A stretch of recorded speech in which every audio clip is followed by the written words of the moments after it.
Hello everyone and welcome back to the Great Book of Grudges. My name is Nathan and today we're going to be talking about pretty much all the rumours that have been going around, stuff that I've actually discussed around 4 weeks ago, but obviously new rumours have been cropping up and so on, so I kind of want to add in my 2 cents here. I'd rather get this out of the way now, mostly because we know that, well, Thrones of Decay is being revealed at some point this week. Creative Assembly have confirmed that publicly, so better to talk about this now then wrap our heads around it afterwards, because I do have some thoughts which could actually lead up to Thrones of Decay and be a whole thing about kind of the future of Total War Warhammer 3, but in a better way depending on how things go. So Thrones of Decay is the next DLC to be revealed, and that is likely the last major DLC in the current roadmap.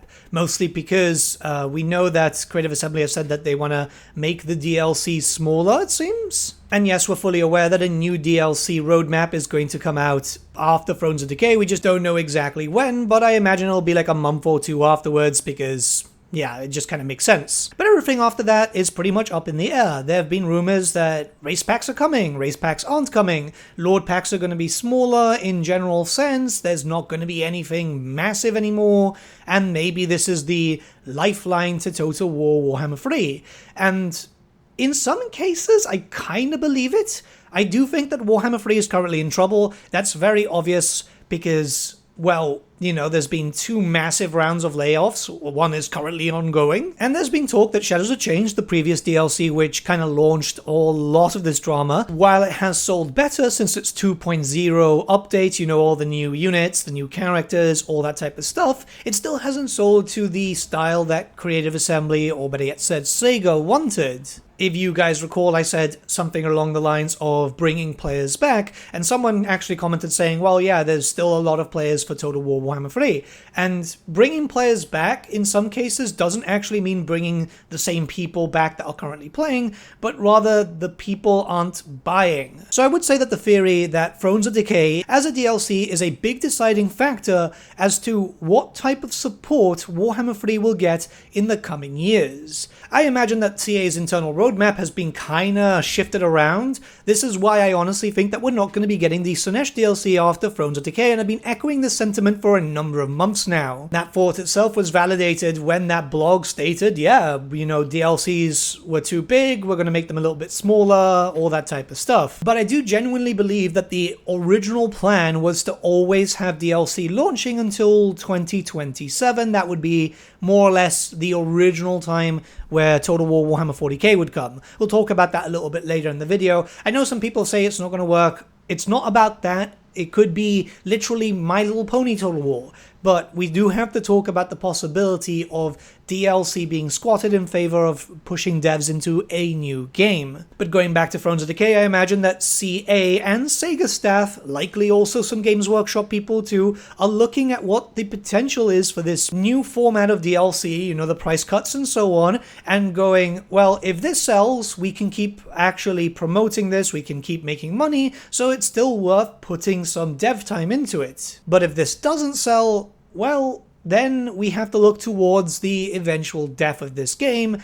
Maybe a few more DLCs to come. There's obviously been rumors that there's only 4 to 6 DLCs left. I believe it's more or less 4, not counting Thrones of Decay. That is if CA's current schedule has been staying the same, where we're not going to get a DLC until every 6 to 8 months for some reason. But that's with CA's current mindset. So if Thrones does sell, yeah, more DLCs could be done. They could decide to start bringing in new stuff, having possibly a lot of stuff already approved in terms of concept, and then going, well, you know, we've got this, let's make it. So yeah, I think there's around 4 DLCs left, and it's very possible there could be more.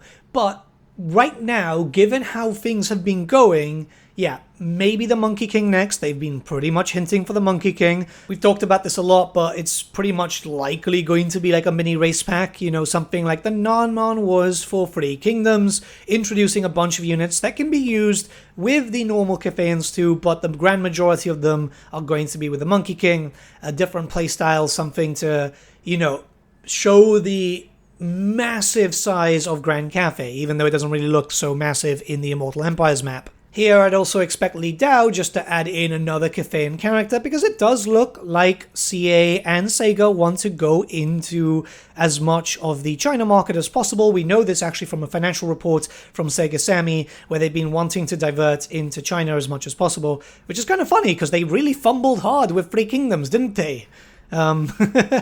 Obviously, this is nothing new. We know that Games Workshop have been wanting to do that too, so more Cathay DLC is likely going to get the attention there. Something for Skulls, because Skulls is a very big event, so I imagine that Creative Assembly will want to signal boosting that, mostly because if everything goes well for Thrones of Decay, then they can potentially get some new fans, new buyers, or pretty much remind people who have forgotten about this game, yes, you know, we're active, here's a new legendary hero.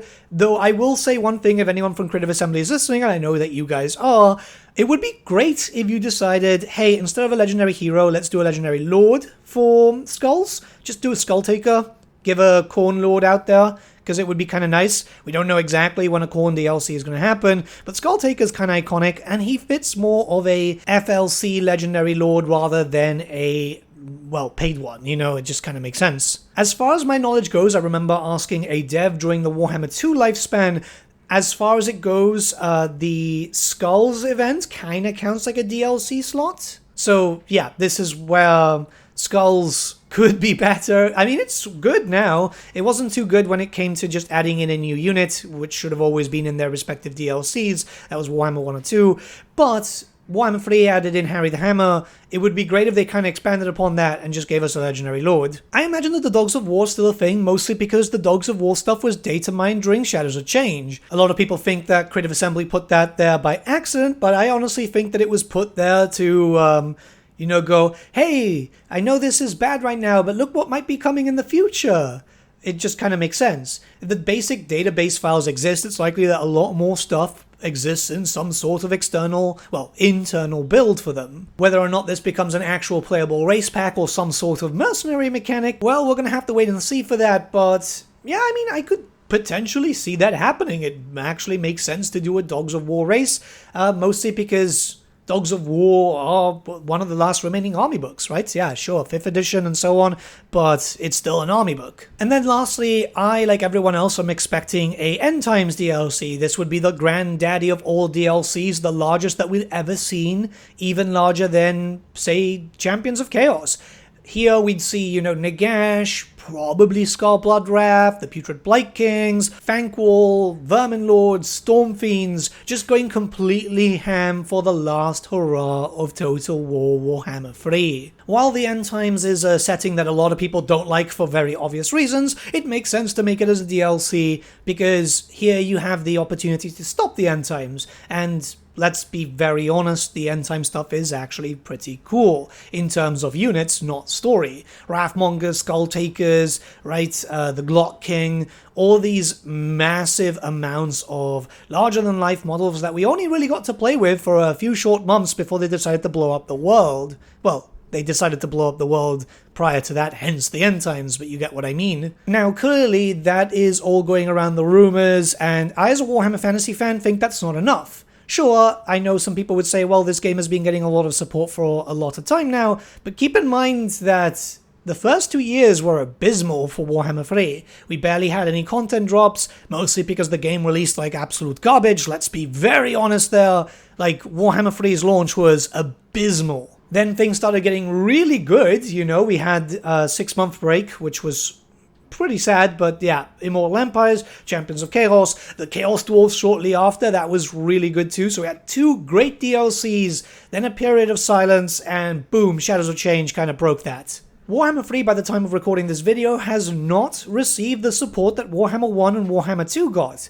There's not the content that everyone was expecting, and there's still a buttload of missing characters, units, and factions too. Support of which I do imagine we could see if Creative Assembly managed to turn things around with Thrones of Decay. That would mean that the DLC would have to start selling. Now, I'd have to be very, very vocal here. Do not buy the DLC if it's not anything that's not your interest. Don't feel pressured to buy DLC.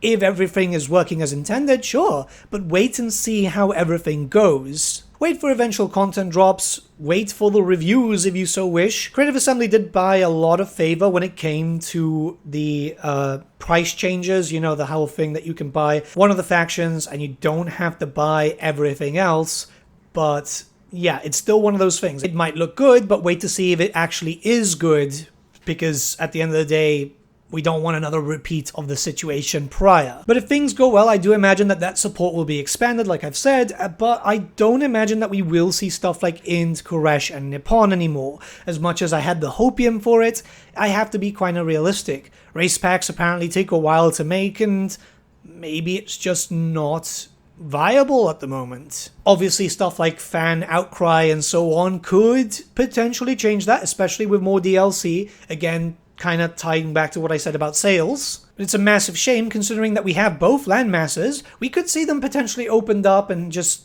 you know, put in some, well, just standard Cathayan factions and Empire factions like we had in Warhammer 1 and Warhammer 2. But it would be a tremendous shame. Let's be very, very honest here. The world will feel incomplete. And there's a lot of missed potential revenue, I would say, for Creative Assembly, mostly because we know for a fact that the Chaos Dwarfs sold well, and I've heard some rumors that the Chaos Dwarfs was one of the best-selling DLCs that they've ever had, not just for Warhammer 3, but in general for the Total War Warhammer franchise. Clearly, people want more races because, yeah, I mean, it does implement new styles of play, new factions, and loads of new toys to play with, rather than just adding in drip by drip to complete a faction. I think ultimately, again, DLC sales will decide that this game will get a lot more support. We've all been hearing rumors that Total War 40k is going to be coming out in 2026. There is no reason why these two games can't be supported in tandem. And hell, we used to have a glorious amount of time, remember, where it was DLC for Warhammer, DLC for Three Kingdoms, and then DLC for Troy. If there are multiple teams, like Creative Assembly have stated in the past, multiple dev teams for different games and so on, then why can't games be supported in tandem once again, right? Sure, we've seen a lot of layoffs, but they wouldn't really be cutting off their main series, would they? If Creative Assembly, or here at this point maybe Sega, it's likely Sega, but if they were smart, they would realize, yeah, Warhammer makes money, and it clearly still makes money, because we do see a massive amount of players coming in. Even though there's been droughts, there's still more players in Warhammer than there has been for the other titles. Obviously, time could change, and you never know what could happen in the future. Plans do change. We've seen that happen a lot with Creative Assembly lately. So, yeah, I mean, we're just going to have to wait and see, which isn't the best answer, honestly, but it is the realistic one. Let me know what you guys think in the comments below. Let's start a bit of a discussion. I am curious to see what you guys think, especially as there's been loads of rumors popping up through various different sources. Some of them seem very realistic. That's the thing. Some of them seem very, very realistic. And I really hope they're not, because I want to see this getting the support it deserves. I want the 2 years that we've missed to actually be accounted for, and I want as much as possible, honestly. This is my setting. Yeah, 40k is something that I pretty much imagine is coming very, very soon, but I don't like it as much as I do fantasy, and I'm going to be very honest there. Yeah, let me know what you guys think in the comments below. Let's start a bit of discussion. Have a great day, guys. Hopefully, I will be back to daily videos very, very soon.